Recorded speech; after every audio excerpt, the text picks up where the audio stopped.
Hola, bienvenidos como siempre a su programa de salud mental Agin Causay, vivir bien para sentirnos bien. Recuerden que este es un programa producido por el equipo de comunicaciones y la Dirección de Salud Mental del Ministerio de Salud, dedicado especialmente a resolver todos esos problemas, esas dudas que tenemos con respecto al cuidado de la salud mental y de toda nuestra familia. Asimismo, queremos hoy día decirles y presentarles este espacio tan bonito que nos brinda la naturaleza. Este es el Jardín Botánico del Ministerio de Salud, que cuenta con más de 400 variedades de plantas y que, pasado la pandemia, estarán con las puertas abiertas para que todos podamos venir a visitarlas y recorrer estos espacios que nos brinda, ¿no?, el Ministerio de Salud. También quiero hacer mención que el día 25 de noviembre se celebra o se conmemora el Día Internacional de la No Violencia contra la Mujer, un día muy importante que conmemora la lucha de muchas mujeres a través de los años y que esencialmente es importante y determinante en estos tiempos. Así es que bien, vamos a comenzar y ya conectados como siempre con nuestros seguidores, quienes día a día nos acompañan interesados en resolver y quitarse esas dudas de salud mental que todos tenemos. Vamos a iniciar un tema importantísimo: el trastorno límite de la personalidad. ¿He escuchado hablar sobre esto? ¿De qué se trata? Tal vez tengo algunos síntomas, conozco a alguien que está pasando por una situación similar. ¿En qué momento debo buscar ayuda? Eso y muchas preguntas más las resolveremos el día de hoy con nuestro especialista. Como siempre, nos acompaña un médico psiquiatra. Él es el especialista, el doctor Cristian Giraldo Pardave. Él es médico psiquiatra del Centro de Salud Mental Comunitario Joseph Gerald Ruiz de San Martín de Porres de Lima Norte. Bienvenido, Cristian. Gracias por estar aquí con nosotros. Hola, Yari. Gracias por la invitación. Bueno, Cristian, seguramente muchas personas en este momento que siempre nos acompañan, la duda que todos queremos saber y qué significa. ¿Qué es el trastorno límite de la personalidad?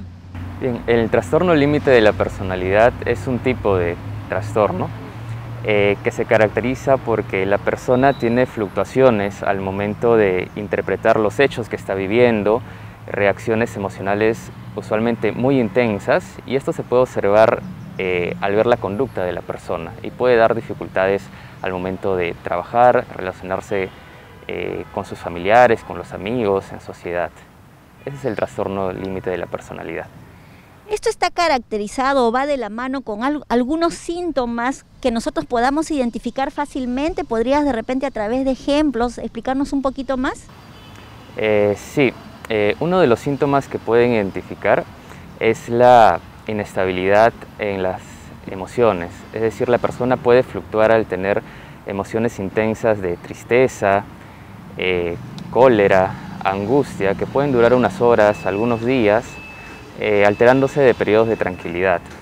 También la persona puede tener inestabilidad al relacionarse con otras personas, pasar de quererlas mucho a quizás odiarlas, necesidad de estar constantemente con una persona a ya no querer saber nada de esa persona, confiar mucho en alguien y después ya no. Así como pueden relacionarse de esta manera con la persona, igual se pueden tratar a sí mismos, de tener mucha confianza consigo mismo y después ya no tener confianza. El de ser muy optimistas en las cosas que van a hacer y después ser muy pesimistas. Otro síntoma más que se presenta es el de gran dificultad para controlar la cólera, que puede llegar inclusive la persona a ser hostil o agredir a otra persona. Pensamientos de lastimarse, que no necesariamente están dirigidos a querer quitarse la vida, pero tiene alguna explicación esto, y gran malestar ante la posibilidad de sentirse solos o abandonados. Si bien es cierto, tú has mencionado, ¿no? Hay síntomas esencialmente que son emocionales, como dices, los cambios de conducta, la irritabilidad, momentos de euforia, de mucha alegría y de pronto momentos incluso de depresión, de aislamiento. Hay una inestabilidad en estos cambios de la conducta, de las emociones. Pero también hay cosas físicas que podemos percibir y tú mencionaste el tema de por ejemplo, las autolesiones. ¿Cómo de repente alguna persona, papá, mamá, que está observando ciertas cosas en los hijos, como por ejemplo estos cortes en las manos, en los brazos, ¿podría relacionarse con los trastornos límites de personalidad? Usualmente las personas que tienen trastorno límite de la personalidad pueden llegar a lastimarse y dejar alguna marca en el cuerpo, como cicatrices por cortes en la piel de los brazos, de las piernas, algunos moretones, pero no necesariamente el que una persona se lastime significa que tiene el trastorno, pero sí frecuentemente se acompaña. Bien, eso es importante, ¿no? Porque a veces ciertas situaciones que no necesariamente vayan asociadas a un problema de salud mental, como puede ser el que estamos trabajando el día de hoy, pero sí hay que preocuparse por ellos, ¿no? ¿Qué está sucediendo? ¿Por qué estamos observando estas autolesiones que son autoinfligidas, incluso sobre todo en adolescentes, ¿no? Se puede percibir, podemos darnos cuenta. ¿En qué momento se desencadenan? ¿Cuál es la causa de estos problemas del trastorno límite de la personalidad? Hablar de una causa no está demostrado que haya un origen, pero sí se asocia a algunos factores. Por ejemplo, que durante la niñez hayan habido episodios de maltrato físico, sexual, psicológico, o que de repente, sin que haya habido un maltrato, quizás lo que ha habido es carencia de trato, es decir, abandono, negligencia, el que la persona en su infancia no se haya percibido atendido en todas sus necesidades. Suele asociarse mucho a eso. Cristian, en consulta a veces han llegado madres de familia preocupadas por sus hijas adolescentes y hacen la siguiente pregunta, ¿no? Descubren que en ese camino donde ellas han visto que han habido depresiones, cambios de humor muy fuertes, disputas con los padres, enfrentamientos, buscan ayuda y se determina que hay un trastorno límite de la personalidad. Y cuando se va adentrando ya en la parte terapéutica, en el tratamiento, se descubre que han habido, como tú mencionas, abusos. Y abusos de tipo físico, sexual, ¿no? Un estrés postraumático a raíz de ese daño sufrido. Y hay mucha expectativa de que con el tratamiento de inmediato esto se pueda superar. Y creen que esto tiene un límite, tiene un tiempo. ¿Nos podrías explicar un poco más cómo es este proceso?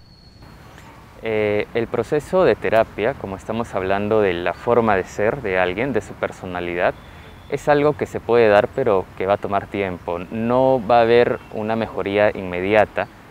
Usualmente toma bastantes meses o años en que una persona pueda cambiar su forma de cómo se percibe a sí misma, cómo ve a los demás, cómo interpreta las cosas que están sucediendo. Y el proceso pues es acompañado por psicoterapia y, si es que es necesario, también el uso de medicamentos. Bien, cuando hablamos de estas causas, como tú lo has dicho, o estos desencadenantes que se han producido generalmente por la ausencia o por situaciones traumáticas, a veces también hay personas que lo asocian a la genética y creen que puede ser un tema hereditario.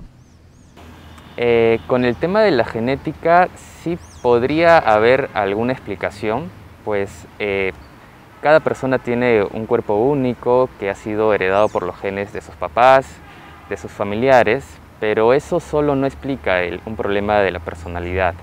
A este cuerpo único se agrega las vivencias que ha tenido la persona, especialmente en la niñez, de forma particular, y ahí es como se forma la personalidad. Es decir, sí puede tener un componente la genética, pero no es determinante necesariamente.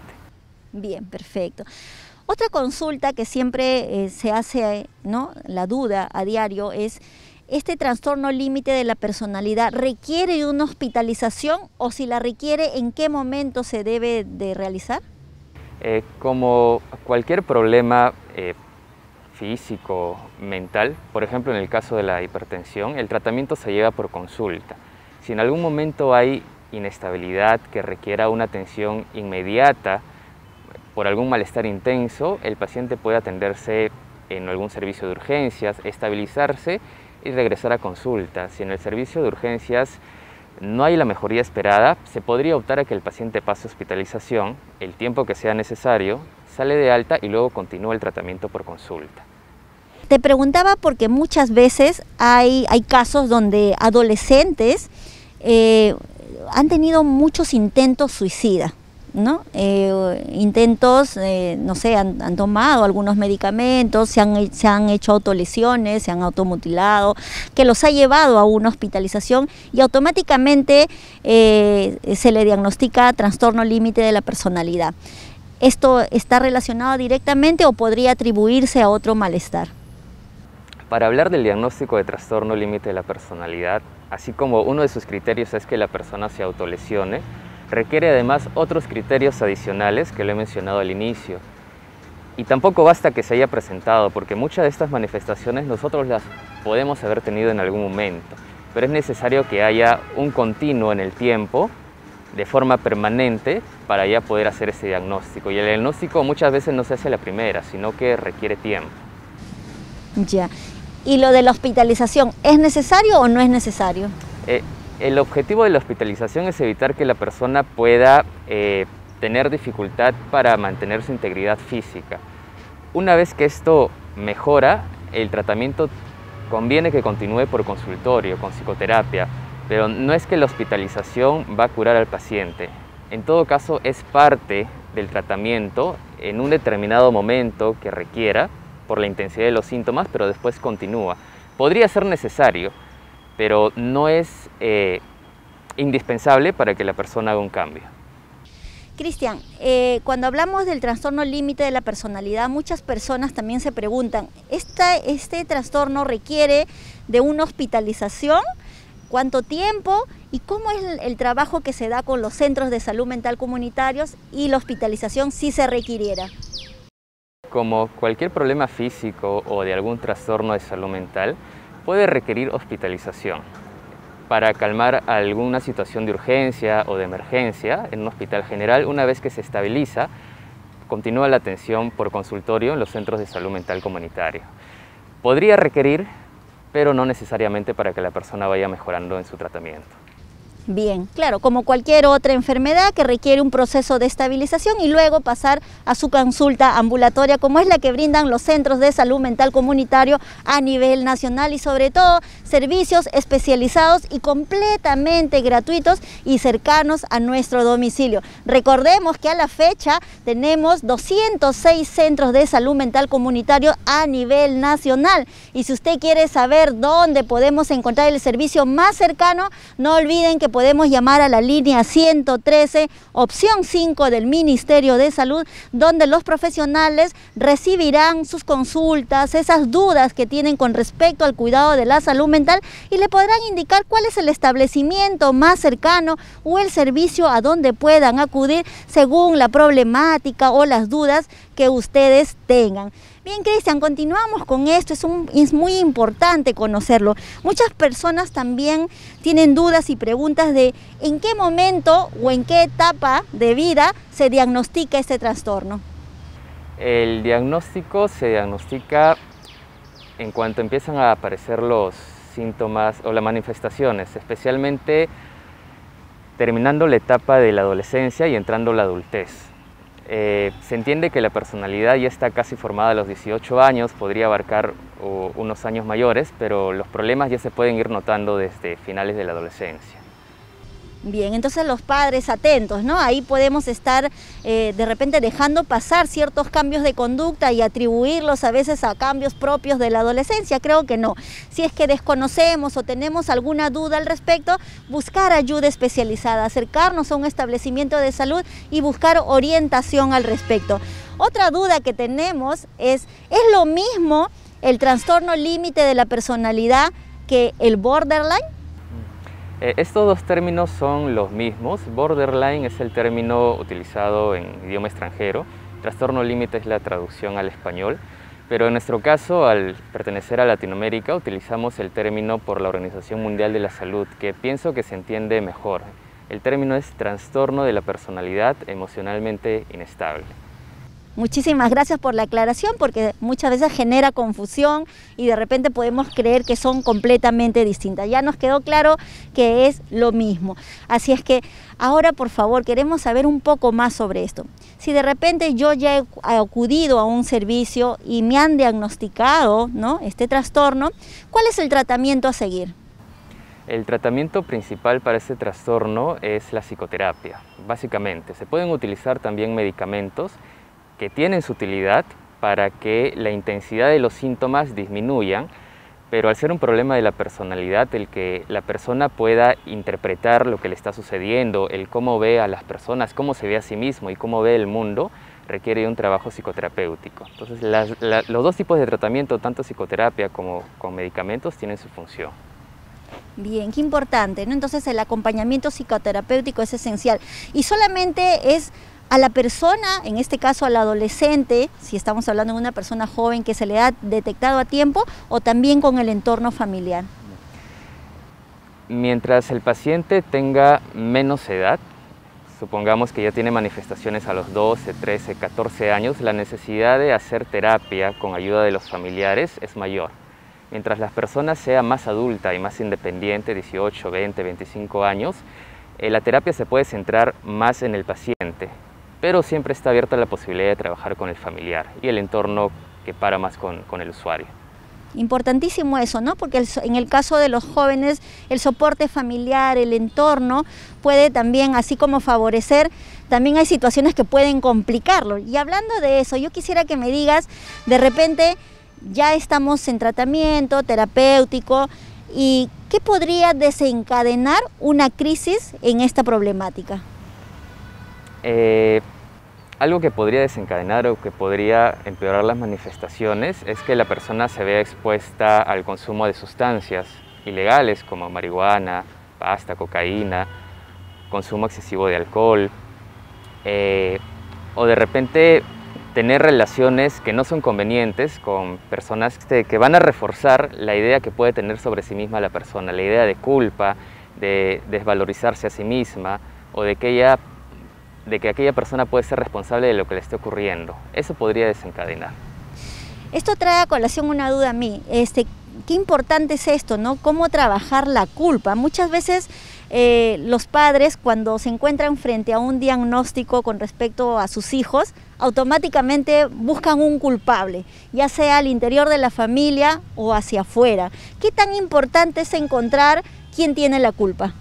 La idea de la terapia no se basa en ver quién es el culpable o quién es la víctima. Lo que más ayuda es que, sin necesidad de encontrar una explicación o del por qué sucedió algo, ya se puede trabajar en buscar soluciones. Seguramente muchas personas que en este momento nos están escuchando, ¿no? Se hacen la siguiente pregunta. Y ahí aprovechamos para que nos cuentes un poquito más sobre los servicios que se brindan en tu centro de salud mental comunitario. ¿Dónde te encontramos a ti? ¿En qué servicio te encuentras? ¿Y cómo accedemos a la atención especializada?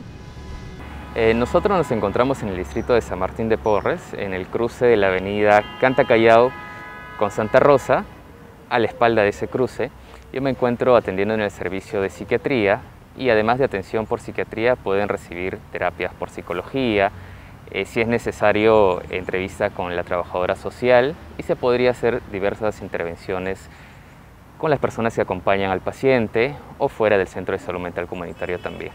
¿En qué áreas te podemos encontrar a ti del Centro de Salud Mental Comunitario y cuáles son los servicios que nos ofrecen tu Centro de Salud Mental Comunitario? A mí me encuentran en el área de psiquiatría y además en las unidades de adicciones, adultos, niños. Contamos también con otros personales que les pueden dar terapia de lenguaje, terapia ocupacional, psicología, enfermería y trabajo social. Qué importante, ¿no? Pero sobre todo recalcarle a las personas que estos servicios son completamente gratuitos. ¿Y de qué hora a qué hora atienden en el Centro de Salud Mental Comunitario? Nuestro Centro de Salud Mental Comunitario abre a las 7 de la mañana hasta las 7 de la noche. ¿Y qué días? De lunes a sábado. Perfecto, eso es importante porque si no tenemos claro cómo vamos en búsqueda de un equipo tan especializado. Bien, Cristian, ya para finalizar, tus últimas recomendaciones con respecto a quiénes pueden padecer o un poquito más saber sobre el trastorno límite de la personalidad. Si ustedes al escuchar la entrevista se han podido identificar con muchas de las manifestaciones que he recomendado, va a ser importante que puedan tener en cuenta de que muchas de estos síntomas nosotros podemos haberlo presentados en algún momento de nuestra vida, pero no quiere decir que tengamos el diagnóstico. Va a ser importante que evalúen si es que esto es algo constante o es un hecho aislado. Si es algo constante, sería bueno que puedan pedir una evaluación con un profesional. Y si es algo constante, también que puedan ver si es que estas manifestaciones generan una disfunción para poder relacionarse en familia, en pareja, en el trabajo, en los estudios o con los amigos. Si es así, probablemente requieran como mínimo una evaluación para luego informarles en qué consistiría el tratamiento. Muy bien, y si ustedes quieren saber dónde tenemos más centros de salud mental comunitario, especialmente ahora que estamos acompañados de uno de los centros de Lima Norte, no olviden que pueden llamar a la línea 113, opción 5 del Ministerio de Salud y sabremos cuál es el más cercano a nuestro domicilio. Y quiero, antes de finalizar, que me acompañen a ver el video de presentación del Centro de Salud Mental Comunitario Renato Castro La Mata, ubicado en el distrito de Puente Piedra. Vamos a verlo.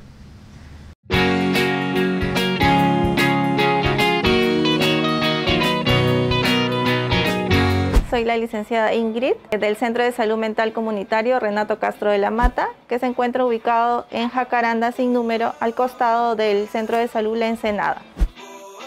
Nuestros servicios son psiquiatría, tenemos el área de medicina familiar, el área de psicología, que consta de psicología niño y adolescente, el área de psicología adulto, psicología de violencia y psicología de adicciones. Tenemos farmacia, tenemos el área de trabajadora social y el área de enfermería. Se invita a la población aquí en La Ensenada, al Centro de Salud Renato Castro, que queda en el distrito de Puente Piedra, para sus problemas de salud mental que puedan tener, ¿no? Y casos de violencia también. Escríbenos y llámanos a los números que se encuentran en pantalla.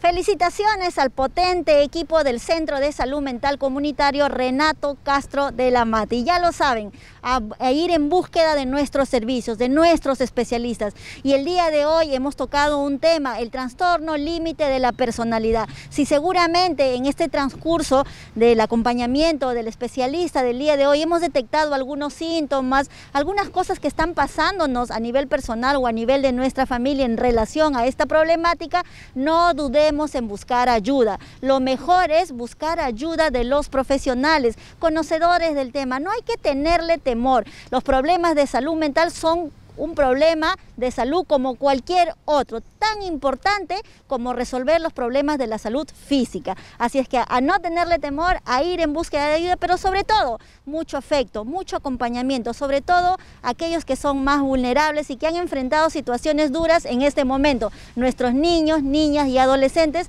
a quienes debemos de acompañar. Bien, hemos llegado a la parte final de nuestro programa, pero no me quiero ir sin antes anunciarles que la próxima semana estaremos acompañados por nuestra especialista, la doctora médica psiquiatra Vanessa Herrera, quien nos hablará sobre un tema que también es de mucho interés, el Día Internacional de la No Violencia y Discriminación contra las Mujeres, o la violencia de género, que seguramente muchos de nosotros estamos escuchando, y que el día 25 de noviembre de cada año se conmemora justamente a raíz de la lucha de muchas mujeres y de esta lucha continua por el respeto equitativo entre todos los seres humanos. Hombres y mujeres merecen el mismo cariño y respeto para todos. Los dejamos. Un fuerte abrazo y nos encontramos la próxima semana.